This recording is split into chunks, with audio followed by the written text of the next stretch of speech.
So guys, meron tayo ditong mini driving light. So na-order natin to sa TikTok.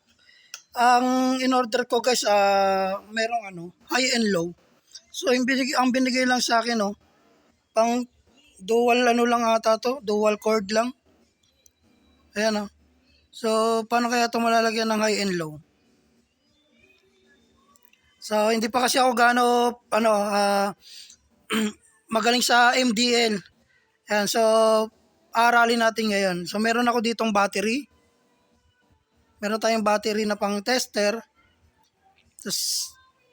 So meron tayo ditong relay. So dalawa yung binili kong relay. Bali, isa lang gagamitin natin kasi dalawang wire lang pala to na nakalagay dito. So isang relay lang lalagay natin. Tapos dito may domino switch. So itong domino switch, ito tatlong wire. So itong dalawa siguro sa high and low. Tapos ida-direct sa positive ng relay. So hanapin natin yan kung saan yan. So hindi pa tayo kabisado sa MDL, kaya binaklas ko muna yung battery. Kukunin natin yung pattern niya rito. Pero may pattern dito na susundan. Itong box na to na nabili na natin. So may pattern naman siya. Tingnan nyo guys. Ito yung switch na domino. Ito yung domino, tatlong wire. Ito yung tinuturo niya na tatlong wire. So dito ang nakalagay brown tsaka blue tsaka black. So dito sa switch guys, ang nakalagay black, green, red. So hanapin natin yan kung saan yung positive, negative dyan. Tapos ito yung lamp niya. So ito yung tinutukoy siguro na lamp. Ito yung lamp na tinutukoy. So ang nakalagay dito sa lamp niya ay tatlong wire din. So isang black papunta sa battery ng negative, tapos high and low. So wala rin. So kasi dalawang wire lang to. So hanapin natin yan guys. So meron tayo dito na dalawa. Ito. So hindi natin to itatap sa battery kasi alam naman natin pag tinatap sa battery, ang ibang nangyayari, madaling makasira ng battery. So umaagaw ng voltage yung MDL pag matagal na nakabukas. So ang gagawin natin, yung positive ng MDL natin, i-direct natin sa accessories wire. Tapos yung ground, ididikit natin sa body ground ng ating motor. So kaya bumili tayo ng ganito. Didikit natin to sa body ground sa tornilyo, lalagay natin. So ito, bumili rin tayo ng para dito sa So meron din tayong fuse.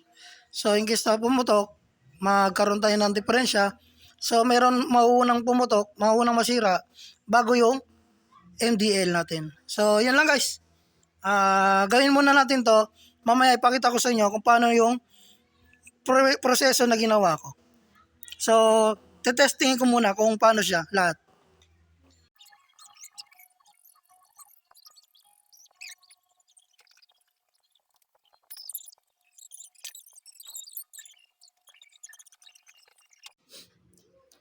So guys, tapos na tayo.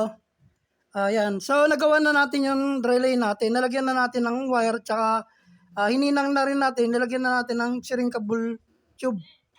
So ganito. Dito hanapin natin yung positive tsaka negative. So same lang silang dalawa. Ipapakita ko lang yung sample ng isa. Yan. So ito, may hawak tayo ng tester. Itong clip ng tester natin lalagay natin sa positive. So kung ang clip ng tester natin nakalagay sa positive, so dapat ang hahanapin natin yung negative. So yan, negative. So dito sa kabila, sa negative, naglagay ako ng mahabang wire. Ito yung mahabang wire. So kung ang hinanap natin negative, so check natin tong mahabang wire kung iilaw. So may supply siya guys. Ngayon, tatry natin dito sa relay na ginawa natin na nilagyan natin ng puro wire. So, ang positive, ang 30 positive, ang 87 positive, ang ng gitna at saka yung sa taas ng 30, so positive. So, dapat tong ground natin nakalagay sa so, ganito na lang.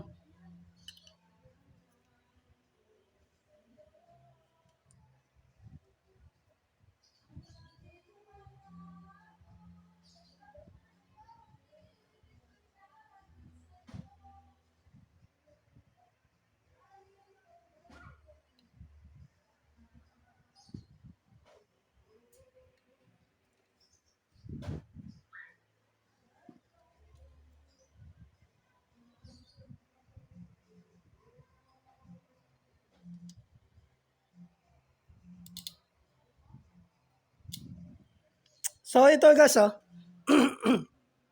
So, inilagay natin tong ah, ground natin. Nilagay natin tong 86 dito sa ground. So, lagay natin yung 86 sa ground.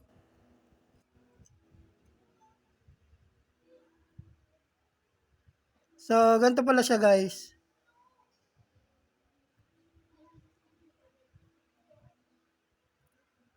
Ayan guys. So, nalagay natin yung 86 sa ground.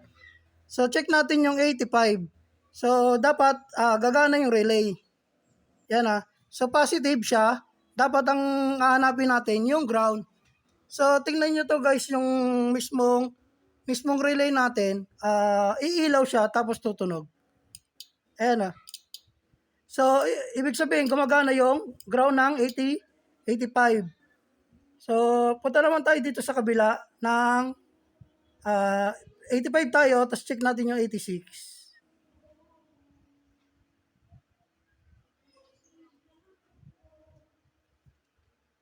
Ayan guys. So, umiilaw rin siya guys. So, ibig sabihin, good siya. Tapos, ilalagay naman natin tong live wire ng negative. So, ipagbabaliktad lang natin siya. So, lagay naman natin siya sa positive.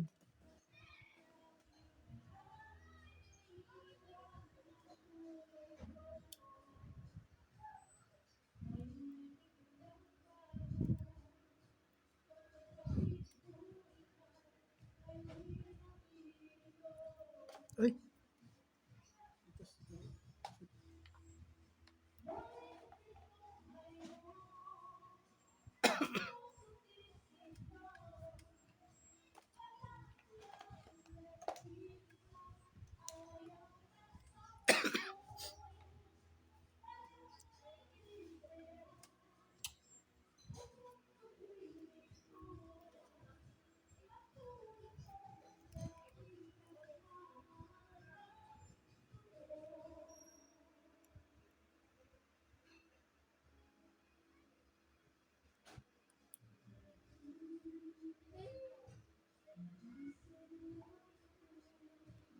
So, yan guys, nalagay na natin yung live wire natin na mahaba.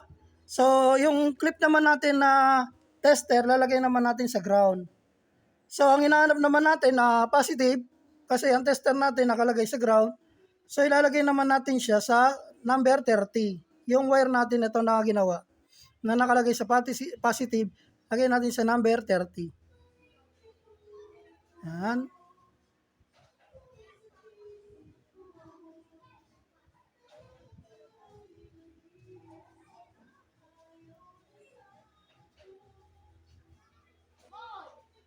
Yan. So, nalagay na natin siya sa positive na number 30. So, ito yung tester natin. So, ang checkin natin, itong tatlo. Mula sa 30, 87 sa gitna, at 87 din dito sa taas. So, dito kasi sa manual nito na nakalagay dito, so, pareha silang 87 yung nasa gitna. Tapos, 830 yung sa baba, yung supply. So, check natin. Yan guys, So, umiilaw yung sa gitna guys. Yan So, itong sa baba, hindi naman siya umilaw. Yan. Hindi siya umilaw, yung gitna lang. So ito yung supply, pinaka-supply niya, main supply.